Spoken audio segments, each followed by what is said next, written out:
तो आज मैं देखूंगा कि मैं एक दिन के लिए मजदूर बन के मैं कितने पैसे कमा सकता हूँ। तो मैं पहुंच गया मेरे शहर के लेबर चौक पे, जहाँ सारे मजदूर काम मांगने खड़े होते हैं। और फिर थोड़ी देर इंतजार करके मुझे मेरा पहला काम मिल चुका था। और फिर कंस्ट्रक्शन साइट पे पहुंचने के बाद पहले मैंने भैया से काम सीखा और फिर बीड़ी पी के दिन की शुरुआत की।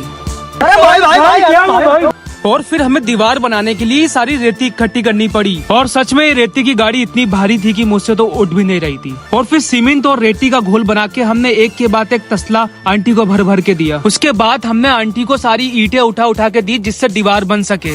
और 2 बजते ही हम लंच खाने के लिए उठ गए।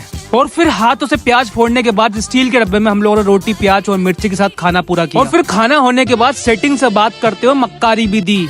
और फिर भैया को एक के बाद एक ईंट कैच करा करा के हम लोगों ने ऊपर चढ़ाई। और फिर हमने दीवार बनाना सीखा।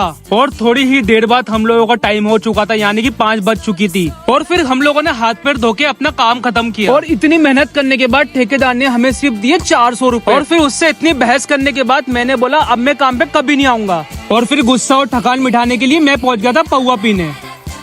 और फिर फुल नशे में बीवी की पिटाई करने के बाद बिना खाना खाए सो गया। लाइक एंड सब्सक्राइब करो ताकि मुझे फिर से मजदूरी पर ना जाना पड़े।